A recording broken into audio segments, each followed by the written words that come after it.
And the key is the rumen microbiome, because it's in this rumen, in this fermentative chamber, where all happens.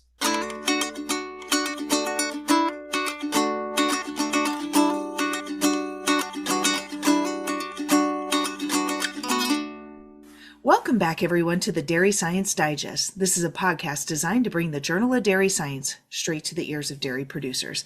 I'm Reagan Bluel from the University of Missouri Dairy Team, and today we're meeting with Dr. Martinez Boggio from the University of Wisconsin, Department of Animal and Dairy Sciences in Madison. And he and a team of researchers from all across the nation, well, actually the globe, sought to better understand rumen efficiency and how we can accurately determine which cows are equipped with the most effective microorganisms in their rumen to ferment feed.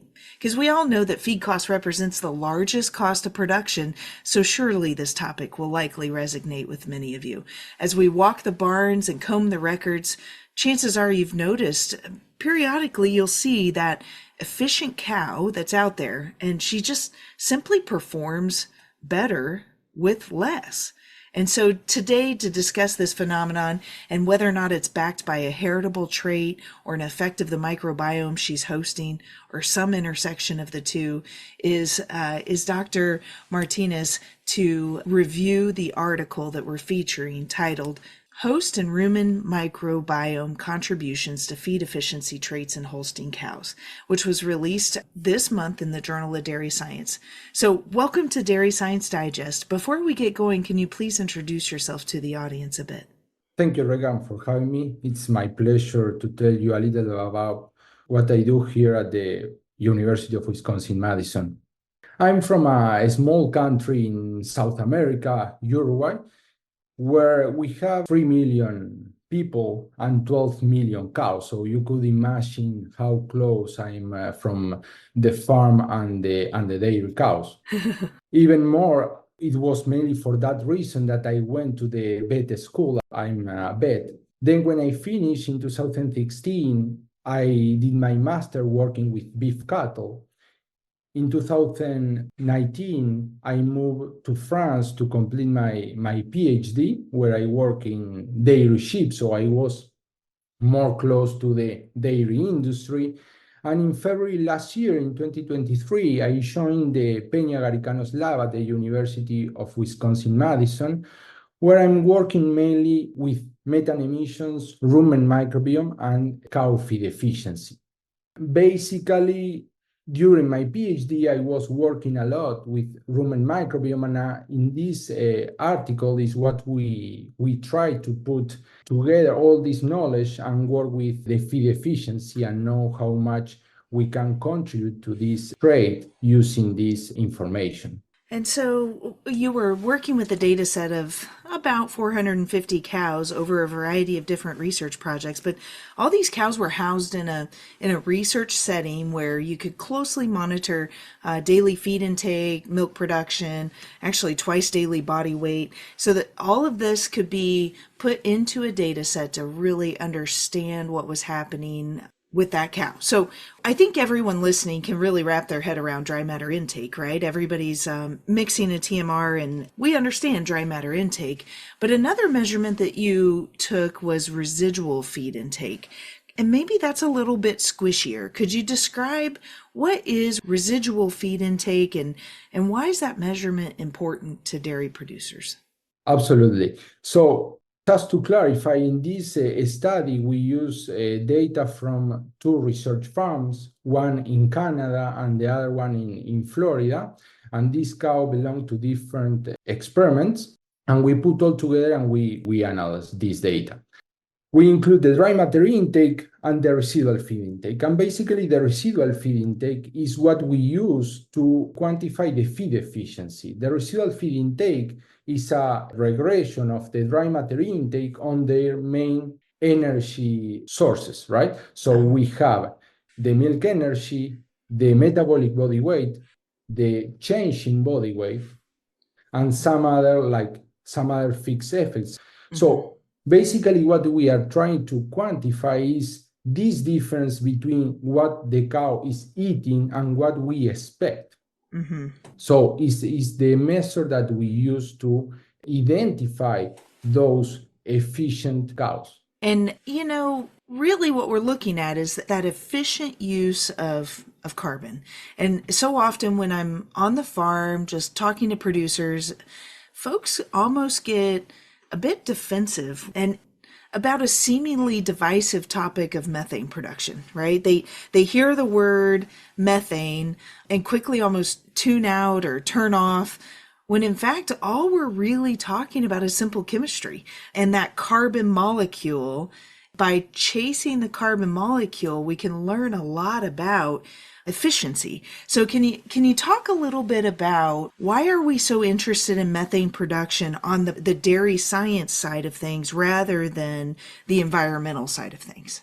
So yes, I will give you another way to think about that, because sometimes we are considering the methane as a potential contributor to the global warming, that is true, but also the methane is a potential loss of energy for the cow, because in the rumen, during this fermentation process, the bacteria are producing the methane, and this methane is released through the breath and the burp as a loss of energy. So I think that another way to consider the methane is considering the cow, right? And how this methane represents as energy losses for this cow. So if we arrive to reduce the emissions, we not only contribute to the environment, because it's one of the contributors to the global warming, we also will have more efficient cows. We will reduce the loss of energy for this individual cow. If you save that unit of energy, she can translate it into meat or milk, right? Exactly. And that's what she does so beautifully. Yeah. And the key is the rumen microbiome, because it's in this rumen, in this fermentative chamber, where all happens. Because the feed arrives and the bacteria and the different microorganisms that exist in this chamber make the job and produce what the cows need to produce milk, right? So if we focus on the rumen microbiome, we can have great insight, a biological insight of this metabolism in the cow. Isn't she a beautiful beast? The symbiosis that's occurring with these millions of microorganisms inside the cow and the relationship that she has as a host, ensuring that they're kept at the perfect temperature. They have the exact buffering solution that they need in order to maintain the perfect pH to complete this fermentation. It's really beautiful. And so as a ruminant nutritionist by training, I'm just so intrigued. I kind of geek out on this a little bit, but so I'm really glad that you're here to talk to us. Could you describe some of the diversity of organisms that you found in the rumen?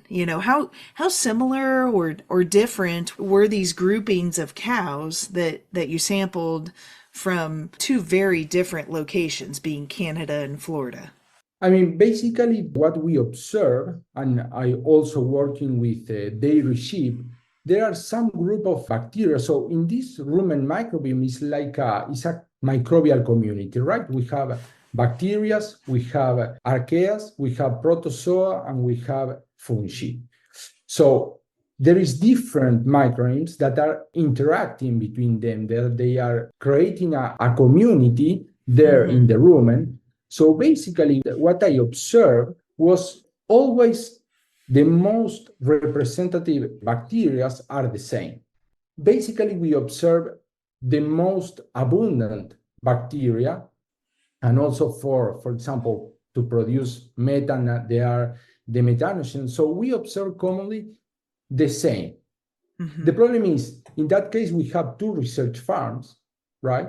So we have basically the composition of the rumen microbiome. If they are under the same or similar diet, that will be similar. Of course, the problem could be if we have research farm where we have completely different diets.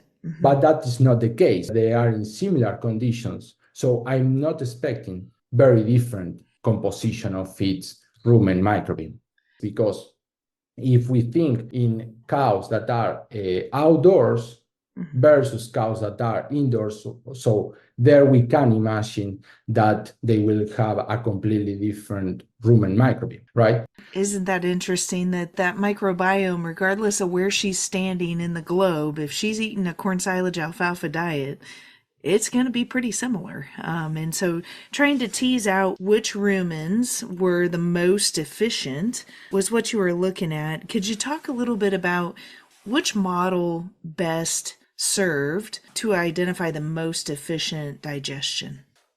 Yeah, that is a very good question. So we think the rumen microbiome as another source of information, at least in this paper. So as we work with genomics, and we have a panel of SNPs, here we are using the rumen microbiome as a group of microorganisms, and we use this information to predict some traits. So basically, we are using the information of the microbiome in the model. We are adding this microbiome in the model to try to improve the prediction, right? So what we did in this paper was to compare what is happening when we use a model only with the genomic, that is the conventional model that we are using, and is what we use, for example, to estimate the heritability.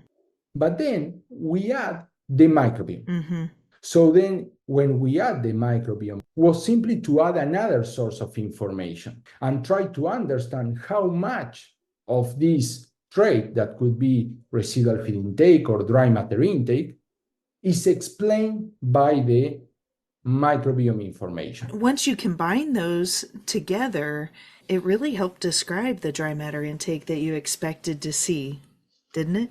Exactly, because in that paper, what we did was to use the genomic plus microbiome, but also genome, microbiome, and their interaction. Because what we imagine is an interaction between the genome and the rumen microbiome. That means the host, the cow, is controlling in some way these microorganisms that are in the rumen. So it's not only an effect of the environment and the diet that she's consuming, but somehow she is actually changing that microbiome also, and that's really fascinating. And while we might be a ways away from utilizing this as boots on the ground dairymen, I wanted to make sure that all the listeners were aware that this process is beginning, this journey is beginning.